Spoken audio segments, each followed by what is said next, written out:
Hello everyone, welcome back to Target IES. I am Tech Chandeshwal. Hope you all doing are good in your preparations. Now, in the last class, we started armature winding, and then we saw what is a single layer winding, double layer winding, and multiplex winding. And then we saw concentrated and distributed windings. And in the distributed winding, there were two, like one was Gramy ring in distributed windings, Gramy ring, and another one was drum. And drum there were lap, wave, and one was my mixed. So mixed was lap wave winding, or it was also called as frog leg winding. This is generally not used. The most widely used are lap and wave. So now we will start our lap winding. Okay. Generally windings are done empirically. Empirically means there are no hard and fast formulas.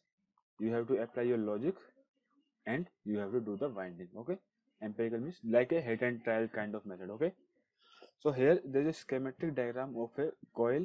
This is my commutator and इसके ऊपर यहाँ पे coils हैं. What is my YB? YB है मेरे पीछे जाके अगर कंडक्टर coil गया, this coil and this comes back like this. So YB is my back pitch. YB is equals to back pitch. Similarly YF क्या है? F कहाँ है मेरा? जब कंडक्टर वापस आया तो ये सामने से घूमा वापस, then it is my front pitch. Okay, so they are called back pitch or front pitch, or also we can also say them back span or front span. ठीक है. Now what is my YR? YR is my resultant pitch. Okay, YR is equals to YB minus का YF, back minus में front. Okay, so now we have two options. If my YR is positive, then it is called progressive winding. Then it is called progressive winding means this winding will proceed towards the right hand. जैसे कि अगर मेरा suppose in this coil my YB is greater than YF, तो इसका मतलब मेरी पहली winding घूम के आएगी यहाँ से then second वाइंडिंग यहाँ से start होगी, then the third winding will start from here. So slowly the winding is proceeding towards right, or progressive winding, or it is also called right hand side winding. And if it is negative means my YB is less than YF, that means like YB मेरा 2 है and YF मेरा 3 है, so it will be like this. Okay, so it will be my LHS winding, left hand side winding, or retrogressive. पहली वाली क्या थी? Progressive. This will be my retrogressive winding. Okay, now I hope you are clear with YB, YF and YR. YR is resultant pitch, YB is my back pitch, YF is my front pitch. ठीक है. Now what are front and what are back? हम ऐसा कोई hard and fast rule तो है नहीं, but जिस and पे हमारा कम्यूटेटर कनेक्ट होता है उसको हम बोलते हैं front end. And where commutator is connected is called my front end. Okay, now see if my YB equals to 5, if my YF equals to 3, so 5. So one see like if I have these are slots, suppose these are my slots 1 2 3 4 5 6 7 8, and suppose my YB is equals to 5 and my YF is equals to 3. Okay, तो मेरी winding कैसे proceed करेगी? पहले इसमें मैंने conductor डाला इस slot में, देन फिर किस में आएगा मेरा 1 + 5 = 6 में. So this will go like this and this will be in 6 में आया. देन फ्रंट में आएगा मेरा 6 - का 3 = 3 में. Then it will be like this, मेरा 3 में आएगा ये. ओके, देन 3 + 5 8, क्योंकि बैक पिच कितनी मेरी? बैक पिच मेरी है 5, तो 3 + 5 it will be like this 8. Okay, 8 में आया. फ्रंट पिच कितनी मेरी 3, तो फ्रंट में आएगा फिर 8 - 3 = 5, then like this. Okay, then 5 + 5 that will be 10. Okay, then it will be in 9 10 like this. In this way my winding proceeds. 10 - 3 7 like this. तो इस तरह से मेरी वाइंडिंग चलती है.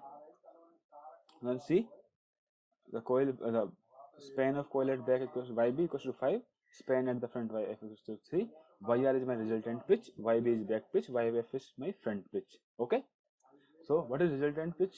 YB minus my YF. If it is positive it means my progressive winding, ठीक है, और अगर नेगेटिव है तो मेरी retrogressive winding.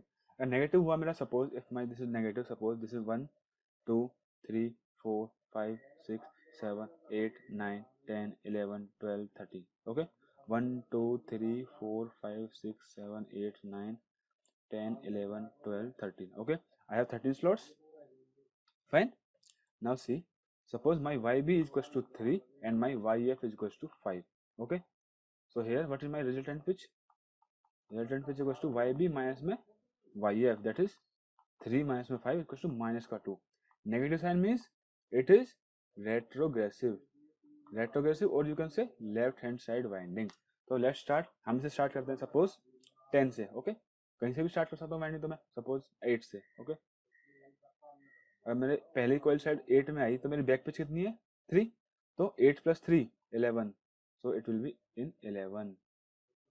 Okay, now front pitch कितनी है मेरी 5, so 11 minus 5 that is 6, so 11 minus 5 that is 6, तो 6 में गया मेरा. now back pitch कितनी है 3, तो 6 plus 3 that is 9, 9 में आया. okay, now front pitch कितनी है मेरी 5, तो 9 minus का 5 4, 4 में आया. back pitch कितनी है मेरी 3, तो 4 plus 3, back pitch को हम ऐड करते हैं. ओके, 7, और देन फ्रंट पिच को माइनस करते हैं. माइनस क्यों करते हैं? अगर हम माइनस नहीं करेंगे तो मेरी वाइंडिंग बन जाएगी वेव वाइंडिंग. वो मैं अभी आपको दिखाता हूँ कि हम माइनस क्यों करते हैं. ठीक है, फॉर नाउ बैक में हम कर देंगे 4 plus 3 7, दैट मीन्स अभी अभी जाएगा 7 में. फ्रंट में 7 minus का 5 2, अब मेरा आया है 2 में. Like this my winding will proceed. So it will be A left hand side winding और retrogressive winding. There are no technical specification difference. There is no technical difference between a progressive or a retrogressive winding. They are identically or they are same. Technical specification is same for every case, so no difference for progressive or retrogressive. Now I tell you that why we are subtracting YF. See here in this, what was YB? YB मेरा 5 था, back pitch मेरी 5 थी और YF मेरा क्या था 3. ठीक है, now if I do not subtract my 1 2 3 4 5 6 7 8 9 10 11 12. Okay, 1 2 3 4 5 6 7 8 9 10 11 12. Now suppose if I start my winding from 1. Okay, if I start my winding from 1, my YB is equal to क्या है 5 and my YF is equal to 3. ठीक है, अब मैं आपको दिखाता हूँ कि अगर मैं फ्रंट में आके मैं YF को अगर मैं सब्ट्रैक्ट ना करूँ तो, जैसे मैंने यहाँ पे किया था ना 8 minus का 3 इक्वल टू 5, जैसे मैं यहाँ कर रहा था 8 minus का 3, जैसे पहले 8 में आया तो 8 minus 3 5, that is like this. ठीक है, अगर मैं ऐसा ना करूँ तो, ठीक है, मैंने 1 में स्टार्ट किया तो पीछे बैक पिच कितनी 1 plus 5 6, that means the next conductor will be in 6. Okay, it is 6. Now if I do not subtract 3, rather I add 3, 6 plus 3, front pitch कितनी है 3, it will be 9.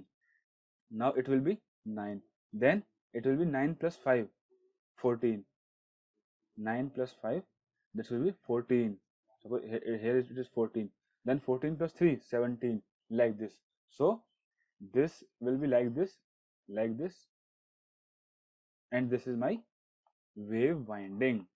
Okay, if I add front pitch and back pitch both, if I do not subtract the front pitch. Okay, अगर मैं front pitch को subtract नहीं करता हूँ, उसको भी ऐड करता हूँ तो मेरी वाइंडिंग बन जाएगी वेव. लेकिन अगर मैं सब्ट्रैक्ट कर देता हूँ तो मेरी वाइंडिंग बनती है फिर lap. Okay, I hope you got it.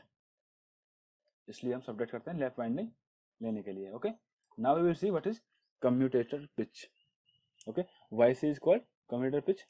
Commutator pitch, it is plus minus 1 for simplex, or if there is a multiplex winding, duplex or triplex, then it will be my plus minus m. This is my commutator pitch. Commutator pitch का मतलब क्या है? Number of commutator segments between two successive coil ends. Okay, अगर आप यहाँ पे देखोगे एक ये coil का end है, जैसे this is my one coil end. Here see, this is my one coil end, this is another coil end. So in between those two there is only one commutator segment. लेकिन अगर duplex winding होती तो कैसे होती? पहले तो मेरे पहली वाइंडिंग के सेट का एक कंडक्टर आता, then this will go like this, then second winding जो मेरी है डुप्लेक्स में, जो sorry let's say first one dash, जो मेरी डुप्लेक्स में जो सेकंड सेट है उसका एक कंडक्टर आता है यहाँ पे, then it will like this, then again second winding यहाँ पे आती मेरी, मीन्स सिंप्लेक्स का सेकंड यहाँ पे आता, देन टू डैश आता, तो वन वन और टू इनके बीच में कितने गैप आ गया, there are two commutator segments, that's why in case of duplex my commutator pitch will be 2। Similarly triplex में क्या होगा, suppose this is one dash का conductor, then this is one का and this is one double dash का, then first winding का second conductor आएगा, then two dash, then two double dash, so एक दो तीन, so three commutator segments in between, so my commutator pitch will be 3. That's why my commutator pitch will be y is equal to plus minus m.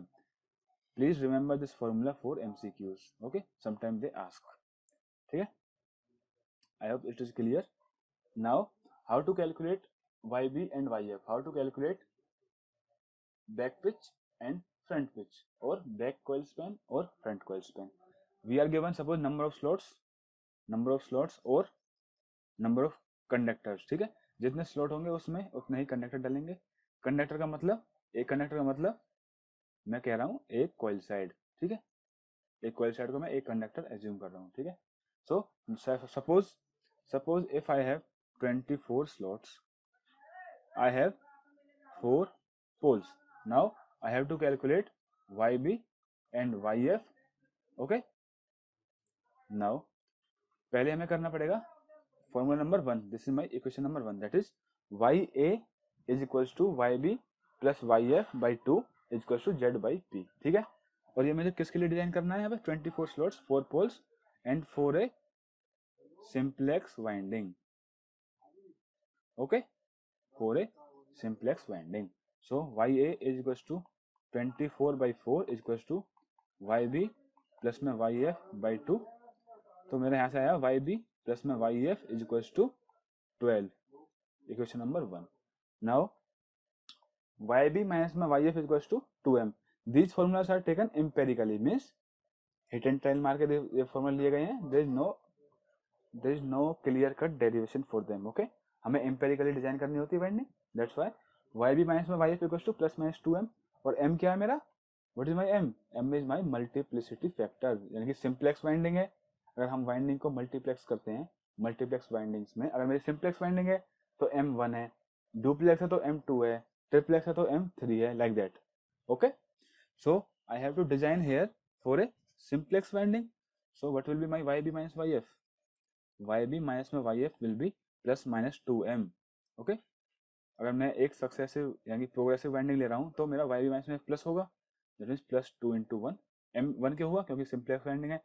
Plus क्यों हुआ, क्योंकि जो मैं winding design कर रहा हूँ मैं वो प्रोग्रेसिव वाइंडिंग बनाना चाह रहा हूँ। अगर मेरे को रेट्रोग्रेसिव बनानी होती तो मैं यहाँ पे -2 ले लेता, don't worry, equals to 2। Now add these two equations, YF cancel, 2YB equals to 14, so back pitch आई मेरी 7 and what is my front pitch, front pitch आई मेरी 5।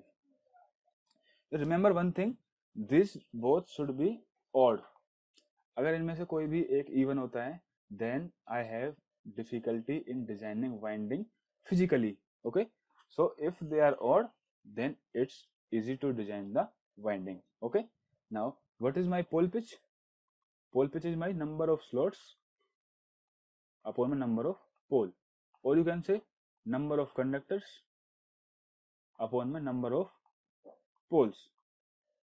Okay, in a full pitched winding, ये तो हमने पहले भी किया था, in a full pitched winding the coil span or coil pitch equals to pole pitch, ठीक है। YB YF क्या होंगे, उसके आसपास होंगे, बट वो इक्वल नहीं होंगे, वो हम देखते हैं क्या होता है। ओके, सो मेरी पोल पिच होगी, पोल पिच तो number of slots upon number of poles, या फिर एक स्लॉट में एक कंडक्टर है तो नंबर ऑफ कंडक्टर अपॉन में number of pole. I hope you remember this formula from last session. And YA क्या है मेरा, Y नथिंग बट हमने यहाँ पे जो YB और YF निकालने के लिए यूज किया था वो था मेरा YA, ये कुछ भी नहीं है, बस YB और YF यहाँ से निकल जाएगा, बैक पिच और फ्रंट पिच, इस इक्वेशन को यूज करके और इस इक्वेशन को यूज करके। Now see what will happen if my YB equals to YF, अगर मेरी back pitch becomes equal to front pitch तो क्या होगा मेरा? Suppose this is 1 2 3 4 5 6 7 8 9 10. Okay, 1 2 3 4 5 6 7 8 9 10. Now suppose my YB is equals to 5 and my YF is equals to also equals to 7, sorry, also equals to 5, and I have to design a lap winding. तो lap winding का तो मेरे को ये पता है कि मुझे फ्रंट में अपनी फ्रंट पिच को सबट्रैक्ट करना है. दैट मीन्स मेरी वाइंडिंग घूम के वापस आएगी लाइक दिस, तो मेरी बनेगी lap winding. Okay, now let's start at 2. If I start eight 2, तो बैक पिच में कितना मेरा 5, तो 2 + 5 7. नाउ फ्रंट में मुझे सबट्रैक्ट करना है 7 - 5 2, 2 + 5 7, 7 - 5 2. सो winding will not be possible, क्योंकि ये पूरी की पूरी वाइंडिंग मेरी उन्हीं दो स्लॉट्स में वाइंड होती रहेगी, and my winding will not be possible. If my YB equal to YF then I can not design a lap winding. हाँ, वेव कर सकते हैं हम. वेव कैसे कर सकते हैं हम? Suppose this is my different colour. Wave कैसे करेंगे हम? Like 1 1 + 5 6, 6 + 5 11, 11 + 5 16, like this. ओके, तो वेव डिजाइन हो जाएगी. लेकिन if YB is equals to YF then we cannot design lap winding. I hope you got it. Now you can see here, ये तो बस मैंने YB equals to 5 3, ऐसे तो मैंने आपको काफी एग्जांपल्स दिए हैं. We have to subtract YF at front end, only then lap winding is obtained. If we add YB and YF at front and back, then तो हमें वाइंडिंग कैसे आती है? अगर हम YB को भी ऐड कर दें पीछे, then in front we also add YF, in back we add YB, in front we add YF, then it comes a wave winding. Okay, हमने ये भी देख लिया कि अगर YB इक्वल टू YF होगा तो मेरा क्या होगा? मेरी वाइंडिंग वहीं पर रैप होती रहेगी उन्हीं दो स्लॉट्स में, और कहीं भी प्रोसीड नहीं होगी अगर मेरा YB is equal to YF हो जाता है. So YB is not equal to YF, then YB minus YF is not equal to 0. अगर दोनों इक्वल नहीं है तो means YB minus YF is not equal to 0.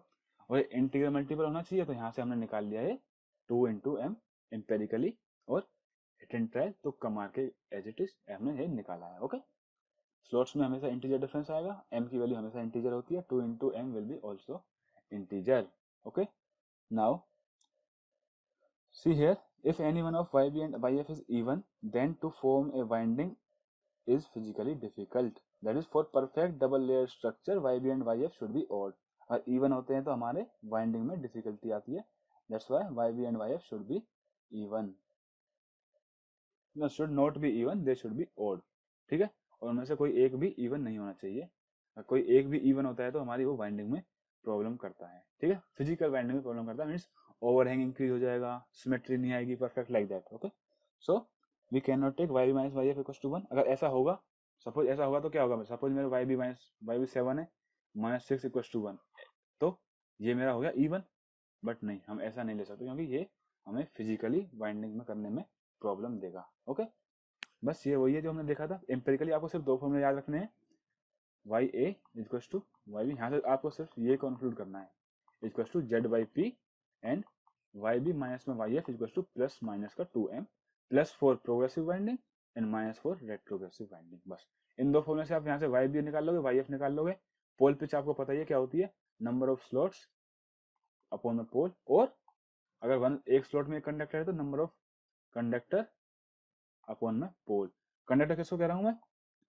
जो मेरी एक कॉइल बनी कंप्लीट, उस कॉइल की एक कॉइल साइड को मैं बोल रहा हूँ एक कंडक्टर, यहाँ पे वाइंडिंग के पर्पज में. अदरवाइज कंडक्टर जो होता है वो डिफरेंट होता है. Okay, now there is a question.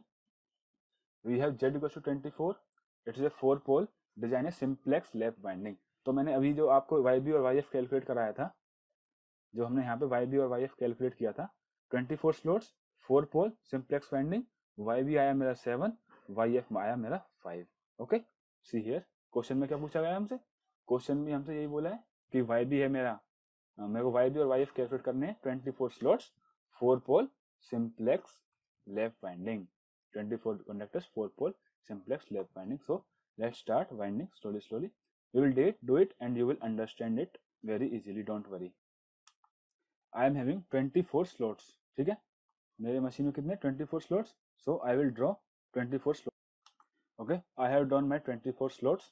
जो ये मेरी लाइन है, suppose this is a slot. Okay, इसमें हम कंडक्टर प्लेस करेंगे. So I am having 24 slots, 4 pole simplex winding. Okay, now we have calculated Y B क्या आया था मेरा 7 और वाई एफ क्या आया था मेरा 5. फाइन. और मेरी what is my pole pitch 24/4 that equals to 6. Fine. Now first we have to draw the winding table. Here is a schematic like how to design a winding. First calculate YB and YF, then make a winding table, then make winding diagram and then mark the polarity and place the brushes. Okay, हम step by step सब कुछ करेंगे, don't worry, easily सब कुछ हो जाएगा.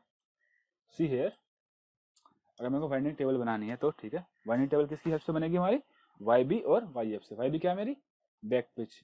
Back pitch कितनी 7. तो बैक पिच 7 मीन्स 8 बैक. और मेरी फ्रंट पिच कितनी है 8 फ्रंट.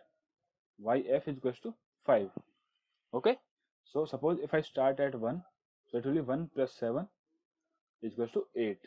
ठीक है, मैंने अगर पहला कंडक्टर अपना 1 में डाला, देन उसकी जो दूसरी एंड आएगी, उस कॉइल की जो दूसरी कॉइल साइड आएगी वो आएगी 1 + 7 इक्वल्स टू 8. और फ्रंट में आके 8 - 5 equals to 3. Then 3 + 7 10. 10 - 5 equals to 3. In this way, you can complete this table. 10 - 5 equals to 5.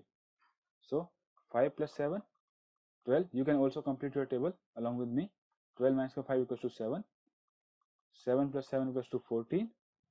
14 - 5 equals to 9. Here there will be a little twist, 9 + 7, 16. 16 - 5, 11. 11 + 7, 18. 18 - 5 equals to 13. 13 + 7 equals to 20. Now see, यहाँ तक मैंने table complete कर दी है. This is 19. Now what is my 19 + 7? It is 26. But मेरी machine में तो मेरी में 24 स्लॉट्स ही हैं. तो 26 कहाँ से आया? 26 आया यहाँ से. Like my armature is circular. सो 1 2 3 4 5 6 7 8 9 22 23 24. 24 के बाद जो मेरा 1 था ये बन जाएगा मेरा 25. जो 2 था ये बन जाएगा मेरा 26. जो 3 था ये बन जाएगा मेरा 27. Like this. ओके, तो 26 मतलब my second slot. Okay, here 26 - 5 21. 21 तो है मेरी मशीन में, कोई प्रॉब्लम नहीं है. 21 + 7 equals to 28. That means it is 4. ठीक है, और 28 - 5 equals to 23. And 23 + 7 equals to 30. That means 6. और 30 - 5 equals to 25.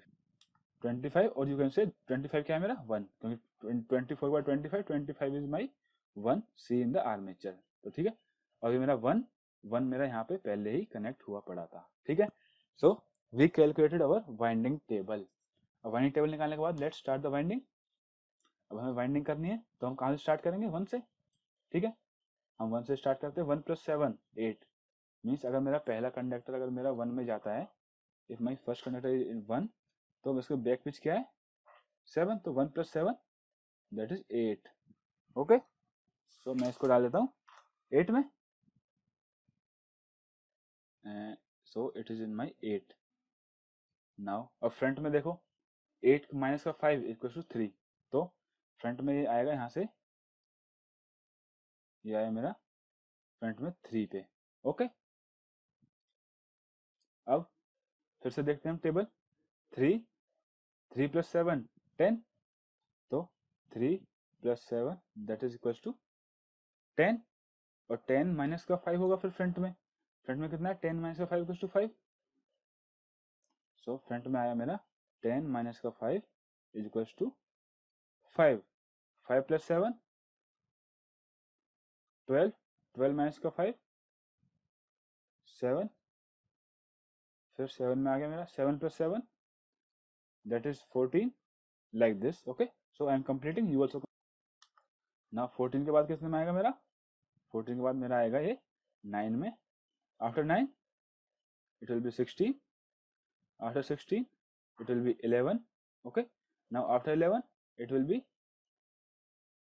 18. After 18 it will be 13. 18 - 5 13. 13 + 7 it is 20. और 20 - 5 it is 15.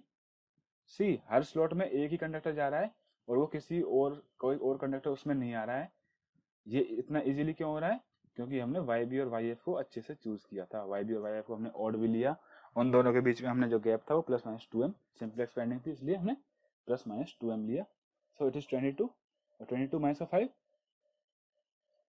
17, 17 plus 7 24। What is 24 minus 5? 19। अब आपको ध्यान से देखना है, 19 plus 7, 19 plus 7 is 26, 19 plus 7 is 26, तो 26 मतलब 2 पे जाना चाहिए। अब यहाँ से मेरा 2 पे जाना चाहिए। सपोज मैं इसको अब डिसकंटिन्यू कर देता हूँ, इसको मान लेता हूँ x, और यहाँ पे सम पॉइंट, तो यहाँ पे आया x मेरा, और x से मेरा आ गया 2 पे वापस। अब 2 से वापस कितने पे जाएगा मेरा? बैक पिच कहाँ है? 26 माइनस 5, 21 पे जाना चाहिए वापस। सो सपोज यहाँ 2 से गया मेरा, suppose this is my point A, और 21 पे आना चाहिए। सपोज ये मेरा पॉइंट ए से आ गया वापस 21 पे, like this. Okay, so 21 plus 27 28, यानी कि 4 पे जाएगा। Suppose this is my point Y, और मेरा एक पॉइंट वाई से आएगा, this is my point X, this is my point Y, Y से आया मेरा 4 पे। अब मेरा यहाँ से 21 पर 7 28 था, तो 28 माइनस 5 23 पे जाना चाहिए। सो 4 से गया मेरा, suppose this is my B, और मेरा यहाँ पे एक पॉइंट है बी, बी से आएगा मेरा 23 पे। नाउ 23 पर 7 30, 30 में 6 पे जाना चाहिए। So suppose this is my Z point. अब मैं यहाँ पे भी एक ऐसे जेड पॉइंट बनाऊंगा, जेड, और वहां से आएगा मेरा वापस 6 पे। फाइन। नाउ अब 6 से वापस कहाँ पे जाएगा मेरा? 30 माइनस का 5 दैट इज 25 और 1, तो मेरा 6 से दिस 6 से मेरा वापस आ गया on 1। So this is my winding diagram. अब मेरा बन गया वाइंडिंग डायग्राम। बहुत सिंपल था, कुछ भी नहीं था इसमें, बस एक बार वाइंडिंग टेबल बना दिया आपने, उसके बाद जैसे जैसे वाइंडिंग में आया था वैसे वैसे कंडक्टर्स को कनेक्ट कर दिया। नाउ इसके नेक्स्ट स्टेप क्या था? अब हमें पोलैरिटी मार्क करनी है। वाइंडिंग हमने Y B Y F calculate किया, हमने वाइंडिंग टेबल बना ली, हमने वाइंडिंग डायग्राम बना लिया। Now I have to mark the polarity. Okay, so polarity कैसे मार्क करनी है? इट्स सिंपल, डोंट वरी, हम जैसे हमेशा से करते हैं, easy, we will do it. Machine में कितने पोल हैं? 4 poles. If it is a 4 pole machine, तो मेरी पोल पिच कितनी हुई? 24/4 दैट इज इक्वल टू 6। इसका मतलब at any time, at any given time 6 conductors will be under a pole. 6 conductors और 6 स्लॉट्स कह लो आप। 6 कंडक्टर्स और 6 slots will under a pole, means किसी भी टाइम पे किसी भी एक पोल के नीचे 6 कंडक्टर होंगे। That means if I north south heteropolar structure होता है, मीन्स पहले नॉर्थ फिर साउथ, लाइक दिस। अगर साउथ है तो फिर नॉर्थ फिर south. Okay, so let's suppose this is my north pole, तो एक नॉर्थ पोल के नीचे कितने आएंगे कंडक्टर? एक नॉर्थ पोल के नीचे आएंगे 6 conductor. Then suppose my next pole will be south, 1 2 3 4 5 6 conductor. This is my south and this is again my north, okay, and this is again my south।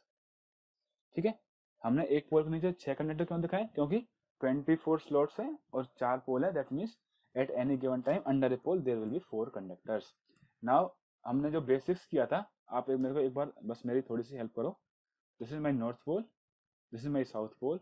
अगर मेरा यहाँ पे एक कंडक्टर था, ओके, यहाँ पे मेरा एक कंडक्टर था, suppose it was A B C D, और ये ऐसे रोटेट कर रहा था, तो use right hand thumb rule और मुझे बताओ ए बी में करंट की डायरेक्शन क्या होगी। आपका जो 4 फिंगर होगी वो नॉर्थ से साउथ की तरफ जो फील्ड जा रहा है, नॉर्थ से साउथ की तरफ जो फील्ड जा रहा है उसमें होगी। आपका जो थंब होगा वो डायरेक्शन ऑफ मोशन दिखाएगा। तो मेरी जो सेकंड फिंगर है, जो मिडिल फिंगर है, this will be pointing inside the paper, inside my notebook, inside my laptop screen. तो अगर अंदर की तरफ जा रहा है तो हम उसको दिखाएंगे क्रॉस, बाहर की तरफ जा रहा है तो हम उसको दिखाएंगे dot. That means the conductor which is near north pole और which is under the influence of north pole will have cross, और वाइस वर्सा साउथ में जो कंडक्टर होगा उसमें आएगा डॉट। ठीक है, I hope it is clear. जो नॉर्थ के पास जो कंडक्टर है उसमें क्रॉस आया, कैसे आया? Friend right hand thumb rule हमने कुछ 1-2 सेशंस पहले बहुत अच्छे से किया था, you should not have any doubt in that. तो मेरा नॉर्थ के नीचे क्या आएगा? क्रॉस। क्रॉस मतलब इसमें करंट कहाँ जाएगा? अंदर की तरफ। सो जितने भी नॉर्थ के नीचे कंडक्टर है उनमें आप करंट को अंदर की तरफ शो कर दो, ठीक है। सिमिलरली साउथ में जो भी है उनमें करंट को बाहर की तरफ शो कर दो। नॉर्थ में अंदर, सॉरी नॉर्थ में अंदर, नॉर्थ में अंदर जाएगा सारा करंट और साउथ में करंट आएगा सारा का सारा बाहर। Okay, I hope this is clear now. अच्छा मेरे को एक चीज बताओ, what how many number of commutator commutator segments, कितने कम्यूटेटर सेगमेंट्स होते हैं, equal to number of coils और number of coil sides by 2, और एक coil side मतलब एक conductor, number of conductors by 2 और नंबर ऑफ स्लॉट्स बाई 2 अगर मेरा एक ही स्लॉट में एक ही कंडक्टर है तो। ओके, सो हियर 24 स्लॉट्स या फिर कह सकते हैं 24 कंडक्टर या फिर 24 coil साइड या फिर 12 coil, ठीक है। Number of commutator segment equal to number of coils, तो कम्यूटेटर सेगमेंट कितने हैं 12, और you can say 24/2 that is also equal to 12। इसका मतलब मेरे कम्यूटेटर सेगमेंट आए 12, ठीक है। नाउ ये जो ए पॉइंट था यहाँ से आया यहाँ से गया, बी पॉइंट था यहाँ से आया यहाँ से गया, वो आके मेरे को मिल गया यहाँ पे वापस, ठीक है। अब मुझे अपने कम्यूटेटर सेगमेंट और ड्रॉ करने हैं। क्यों ड्रॉ करने हैं, क्योंकि कम्यूटेटर से ही तो मैं करंट ड्रॉ कर सकता हूँ। ओके, तो कम्यूटेटर का सेगमेंट कहाँ पे होगा, जहाँ पे ये कॉइल ज्वाइन होगी, ठीक है, लाइक दिस। डायग्राम मेरा परफेक्टली सिमेट्रिकल नहीं आया because I am not good in drawing and neither I am a drawing teacher. So this is my commutator. ये वैसे तो ये सर्कुलर होता है, लेकिन हमने इस पूरे आर्मेचर को भी खोल रखा है, ठीक है। वैसे तो कम्यूटेटर ऐसा होगा, आर्मेचर भी ऐसा होगा, लेकिन हमने क्या कर रखा है, इसको ओपन करके हॉरिजॉन्टल में ले आए हम इसे खोलने के बाद, ठीक है। तो मेरा एक कम्यूटेटर सेगमेंट यहाँ पे होगा, यहाँ पे मेरा ये ज्वाइन हो गया, एक यहाँ पे होगा, ठीक है, एक ये हो गया, एक ये हो गया, एक ये हो गया, 1 1 1 1 1 1 एंड दिस इज 1। सो अगर मैं नंबरिंग करूँ तो 1 2 3 4 5 6 7 8 9 10 11 12। इसका मतलब मेरे 12 कम्यूटेटर सेगमेंट्स आ गए हैं। ओके, नाउ सी, अब मैंने जो करंट की डायरेक्शन मार्क करी थी आप उसको नीचे भी लाओ, उसी करंट की डायरेक्शन को। ओके, अगर नॉर्थ पोल में मैंने यहाँ पे इन्वर्ट दिखाया था तो करंट यहाँ से ऐसे जा रहा है, और इस कंडक्टर में 6 नंबर में ऐसे जा रहा है, ठीक है। 3 नंबर में ऐसे जा रहा है, यहाँ पे ऐसे आ रहा है, 5 में ऐसे जा रहा है, 10 में ऐसे आ रहा है, 7 में आ रहा है, 12 में भी आ रहा है, 7 में भी आ रहा है, 12th में भी आ रहा है, और इसमें 9 में आ रहा है बट 14 में जा रहा है, ठीक है। दिस इज 11 में आ रहा है, 16 में जा रहा है। So you can complete your circuit like this. Okay, इसमें जा रहा है and here it is also going, और यहाँ पे नॉर्थ पोल है तो जा रहा है, साउथ से आ रहा है, 17 में जा रहा है, and in 22 it is coming out, in 19 it is coming out, in 24 it is coming out, but in this it is going out. Okay, it is going out, और मेरा ये 23 में भी it is coming out। अब जब मेरा यहाँ पे ए जो ये कंडक्टर है, ये कंडक्टर कौन सा था मेरा, जो यहाँ पे दिस में दैट कंडक्टर, तो इसमें ए में क्या है जा रहा है, तो यहाँ पे ए में जा रहा है। ओके, जा रहा है, बी में भी जा रहा था, तो यहाँ पे भी मेरा जाएगा। Now I will show you some points. C commutator segment 1 4, then C 7, then C 10। आप इन पे फोकस रखो बस। इन पे अगर आप देखोगे at 1 the current is going, at 1 दोनों वायर से करंट जा रहा है, that means here there will be a brush, और इस ब्रश में से मेरा करंट जा रहा है, ठीक है। यहाँ पे मेरा एक ब्रश होगा और इस ब्रश में से मेरा करंट जा रहा है। सी एट 4 इधर से भी करंट आ रहा है मेरा, इधर से भी करंट आ रहा है, तो नेट करंट इज इनकमिंग, तो यहाँ से मेरा एक करंट आ रहा है, my current is coming from here. Okay, now see at 7 this current is going and this current is also leaving from here, so it is like this, here is a brush, और यहाँ से मेरा current invert flow कर रहा है। Now see eight 10 यहाँ से भी करंट आर्मेचर से बाहर आ रहा है, यहाँ पे भी बाहर आ रहा है, सो यहाँ पे भी एक ब्रश होगा जो इस करंट को कलेक्ट करेगा and this current will come out. तो जहां जहां से करंट बाहर आ रहा है उन दोनों को ज्वाइन कर देते हैं। हाँ, लेट मी इरेज दिस, क्योंकि इसका तो सिर्फ पोलैरिटी निकालने के लिए काम था मेरा। ये नॉर्थ साउथ जो मैंने डायग्राम बनाया था इससे तो सिर्फ मैंने पोलैरिटी कैलकुलेट करी है, तो इसको हम इरेज कर देते हैं। एंड जहां से करंट जा रहा है उनको मैं एक डिफरेंट कलर से ज्वाइन कर देता हूँ। Okay, so current coming from here, then there is some load plus minus, and then it is leaving here. ठीक है, अगर मेरे यहाँ से आई करंट आया, यहाँ से भी मेरा आई करंट आया, तो यहाँ पे मेरा कितना करंट आया 2i, यहाँ पे गया मेरा 2i। ओके, 2i में से मेरा i डिवाइड हो गया इधर, i डिवाइड हो गया इधर। देन इन द वाइंडिंग यहाँ पे गया मेरा i/2 और यहाँ पे गया मेरा i/2। यहाँ पे मेरा अगर i आ रहा था, see here at the 4 number commutator segment, यहाँ पे अगर मेरा करंट i बाहर आया है, that means in my winding i/2 and i/2, मेरे पास दो करंट आएंगे i/2 like this. Okay, so this is my plus minus VL, ये मेरी बाहर जो आई voltage. And this is my complete winding diagram. I have also mark the polarity, मैंने ब्रश की पोजीशन भी दिखा दी, मैंने ब्रश भी लगा दिए। How many brushes are there, 4 brushes. Okay, now मैंने कौन सी वाइंडिंग डिजाइन करी थी, मैंने वाइंडिंग डिजाइन करी थी लेफ्ट वाइंडिंग। अगर आपको थोड़ा सा ध्यान हो, बस थोड़ा सा, in lap winding the number of parallel paths, the number of parallel paths जिसको हम बोलते हैं generally A say, is equals to the number of poles. याद करने के लिए आप ध्यान रखना LAP, lap, LAP, lap means AP, A equals to P। तो number of parallel paths equals to number of poles. तो चलो देखते हैं, चेक करते हैं इतना आया नहीं आया। अगर आया होगा तो हमारी बाइंडिंग करेक्ट है, नहीं तो इनकरेक्ट है। सो अगर मेरा यहाँ से आया 2i, यहाँ पे गया 2i, डिवाइड हो गया i, तो एक पाथ तो मेरा यहाँ पे आया i, जहाँ पे डिवाइड हुआ, one path, second parallel path, and then यहाँ पे एक पाथ आया, यहाँ पे second path, then see here, यहाँ पे भी मेरा आई करंट गया और यहाँ से इस पाथ में डिवाइड हो गया एंड इस पाथ में डिवाइड हो गया। So this was first path, second path, this is third path, and this is fourth path. That means 4 parallel paths are there, means A is equals to 4 is equals to the number of poles। तो इस तरीके से हमारे left में बनते हैं number of parallel paths equals to the number of poles। I hope you got it। अच्छा, see commutator segment number 2, जो सेगमेंट नंबर 2 है, इस पे करंट आया and it went back into the armature. तो यहाँ से अगर सपोज I/2 अगर मेरा आया तो I/2 मेरा गया, तो यहाँ से मेरा कितना करंट निकलेगा, 0। KCL लगाओगे अगर आप यहाँ पे, तो incoming current equals to outgoing current, तो यहाँ पे तो कोई करंट बचा ही नहीं निकलने के लिए। दैट्स वाई 2, 3, 5, 6, 8, 9, 11, 12 इन सेगमेंट से कोई भी करंट नहीं निकलेगा। But when the armature rotate, अब ब्रश तो मेरे कभी रोटेट करते नहीं है, कौन रोटेट करता है, मेरा आर्मेचर रोटेट्स। ठीक है, आर्मेचर रोटेट्स, और आर्मेचर और मेरा कम्यूटेटर दोनों सेम शाफ्ट पे होते हैं। सो कम्यूटेटर ऑल्सो रोटेट्स। जब कम्यूटेटर रोटेट करेगा तो थोड़ा रोटेट करने के बाद ब्रश तो वहीं रहेंगे, बट कम्यूटेटर चेंज हो जाएगा।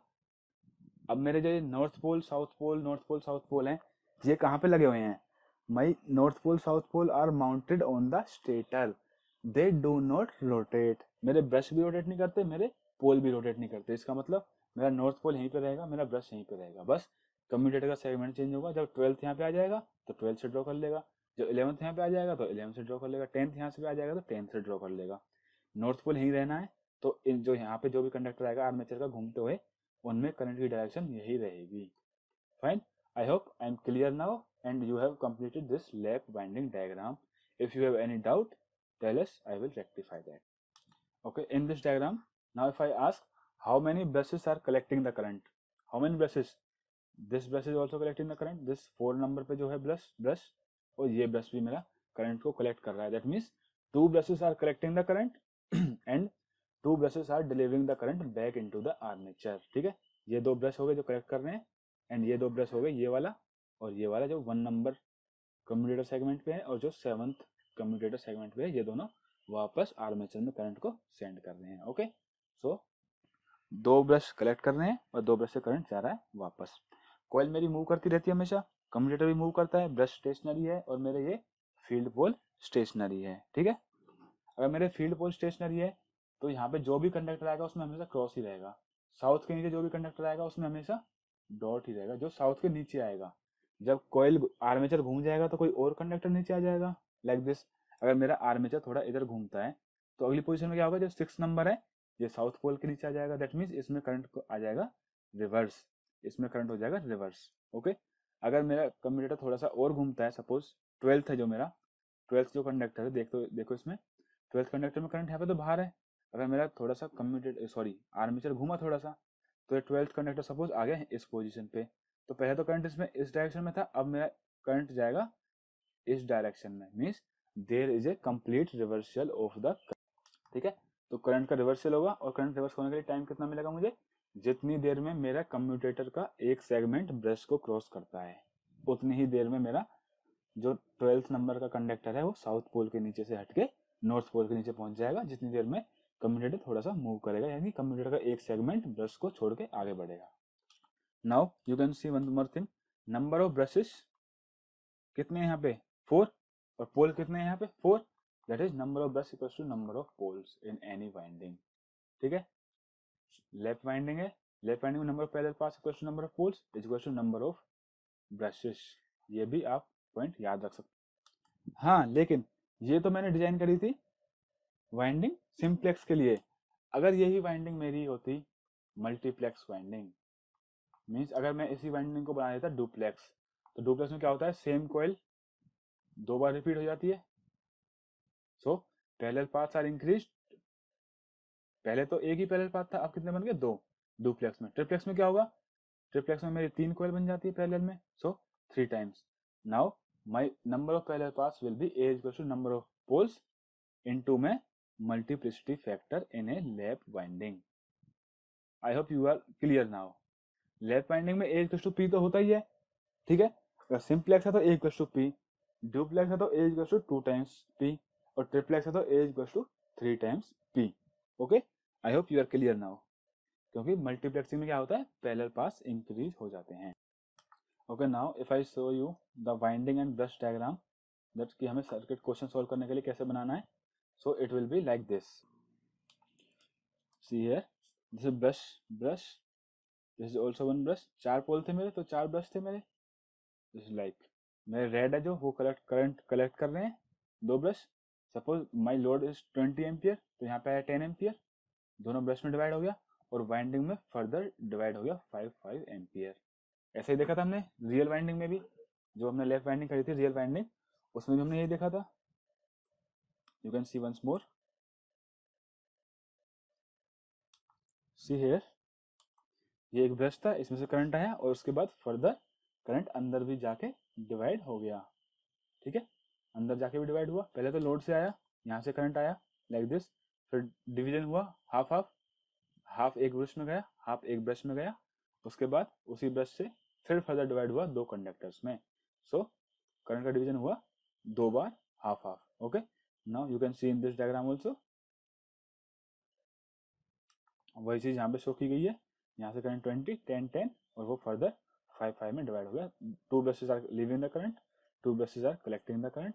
कोयल मेरा मूविंग है, कोयल तो मेरा रोटेट कर रहा है, आर्मेचर रोटेट कर रहा है, और आर्मेचर और कम्यूटेटर दोनों ही सेम शाफ्ट होते हैं, कम्यूटेटर भी रोटेट कर रहा है। अगर कम्यूटेटर रोटेट नहीं करेगा तो हमने स्टार्टिंग में केस देखा था ना, if split ring do not rotate, तो कुछ फायदा नहीं था, हमारा एसी का एसी ही निकलता है। But to convert AC into DC by virtue of its rotation, then only commutator works. जब रोटेट करेगा कम्यूटेटर तभी कम्यूटेटर वर्क करता है। Brushes are stationary and plus my poles, field poles जो वो भी स्टेटर पे माउंटेड है, are also stationary. Okay, cross and dot, north के नीचे हमेशा क्रॉस आएगा, चाहे कोई भी कंडक्टर हो उसमें क्रॉस ही आ जाएगा। साउथ के नीचे हमेशा डॉट रहेगा, चाहे कोई भी कंडक्टर हो, बस। तो नॉर्थ पोल के नीचे हमेशा क्रॉस, साउथ के नीचे हमेशा डॉट, बट कंडक्टर चेंज होते रहेंगे क्योंकि आर्मेचर हमारा रोटेट कर रहा है। ओके, अगर मेरी sorry, if 2 poles 2 brushes 2 parallel paths, 4 pole 4 brush 4 parallel path, 4 है लेफ्ट वाइंडिंग, ठीक है। अगर 4 पोल थे मेरे तो 4 ब्रश आए 4 पैरेलल पाथ से, अगर 2 पोल होते तो 2 ब्रश आते 2 parallel path. You can also design a winding at home as an homework, for same, like if there are 24 slots and there are 2 poles. Okay, now take this 12 slots, नहीं तो मेरा YB और YF बहुत ज़्यादा आएगा, circuit complicate हो जाएगा. 12 slots 2 poles के लिए आप वाइंडिंग डिजाइन करके देख सकते हो. कितने ब्रश आते हैं, that will be same, 2 pole 2 brush 2 parallel paths. और डुप्लेक्स वाइंडिंग हुई तो मेरी क्या होगी, यहाँ पे डबल डबल हो जाएगा, बस डबल डबल, यानी कि पहले तो सिर्फ 4 ही पैरेलल पाथ थे, अब 1 2 3 4 5 6 7 8 there are 8 parallel.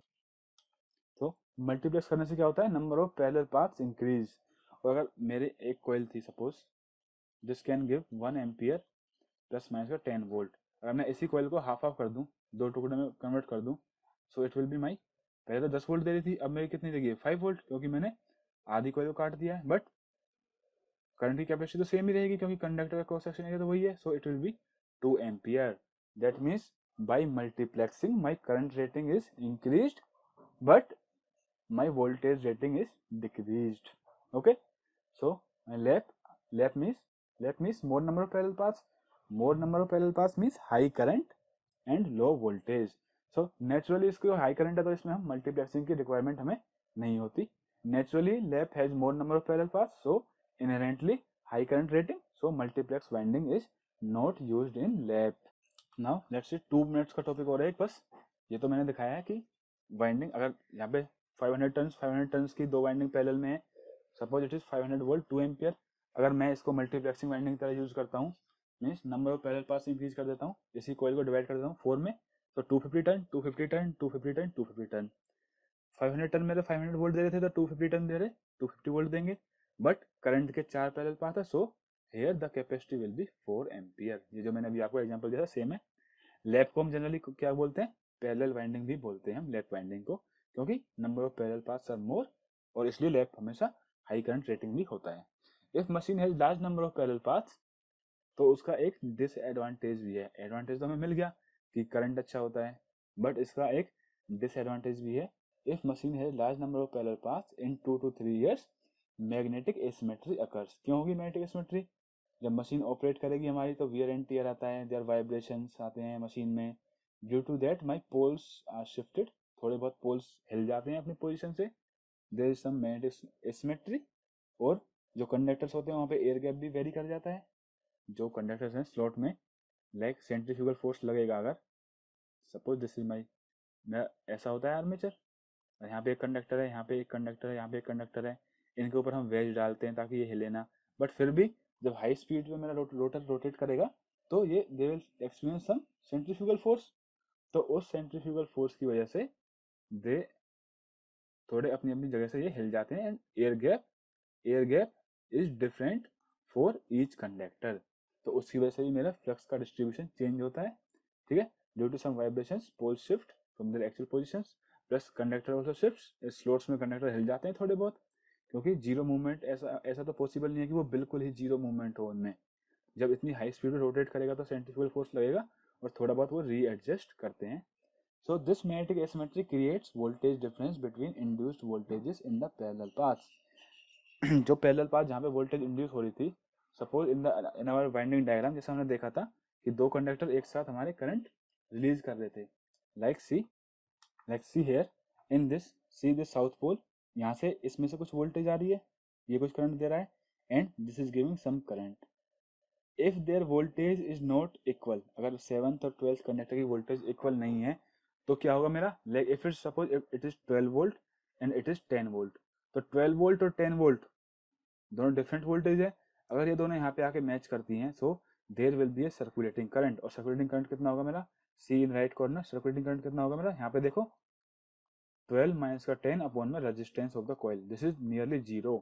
So it will be very very high current. अब इस सर्कुलेटिंग करंट से बचाने के लिए हम क्या यूज करते हैं, इक्वलाइजर रिंग्स. और इक्वलाइजर रिंग्स कैसे काम करती है वो हम नेक्स्ट क्लास में देखेंगे. But for now you read this statement. This magnetic asymmetry creates voltage difference between induced voltages in the parallel paths, causes circulating current in the coils, then huge current flows through winding. Suppose एक में 100 volt induce हुई, एक में 98 volt induce हुई, तो इसी 2 volt की वजह से मेरा बहुत ज्यादा सर्कुलेटिंग करंट होगा. क्यों होगा बहुत ज्यादा, क्योंकि जो कॉइल है आपकी, उस कॉइल के बीच में रेजिस्टेंस कितना है, दैट इज नियरली जीरो, क्योंकि ये तो कॉपर कॉइल से हाईली कंडक्टिव। अच्छा, हम वाइंडिंग का रेजिस्टेंस मिनिमम क्यों रखते हैं? So that our I square R heat is less, so that our voltage regulation is good. Voltage regulation is good. Good means voltage regulation is very very less, उसको हम बोलते हैं good. वो हम देखेंगे वोल्टेज रेगुलेशन क्या होता है अगले लेक्चर्स में हम देखेंगे, but we keep always the winding resistance minimum. तो अगर इसमें मेरा 2 वोल्ट का भी डिफरेंस आ जाए तो भी 2 वोल्ट अपॉन में R nearly zero, so current in the order of 100 of amperes flows and that current will damage the winding. So ये magnetic asymmetry है जो this is very harmful. तो इस कंडीशन से बचने के लिए what we do, we use the equalizer rings, और उसको हम पढ़ेंगे नेक्स्ट क्लास में। The circulating current produce unnecessary spark in brush and overheats the brush, causes many damage to the machine. Armature reaction भी होगी, ब्रश का action proper नहीं होगा, वाइंडिंग भी जल सकती है आपकी। Okay, but in case of wave winding में तो सिर्फ 2 ही पैरेलल पाथ है, तो वहां पे तो सर्कुलेटिंग करंट की कोई दिक्कत ही नहीं होगी, क्योंकि एक ब्रश एक टाइम पे सिर्फ एक कंडक्टर से करंट ले रहा होगा, वहां पे वो किसी भी कॉइल को शॉर्ट सर्किट नहीं करेगा उस टाइम पे। तो वेव में सर्कुलेटिंग करंट की प्रॉब्लम नहीं होती, लेकिन लैप में more number of parallel paths है तो magnetic asymmetry is a problem. इसको सॉल्व करने के लिए we will use equaliser rings and we will study about this in our next class. So thank you for now.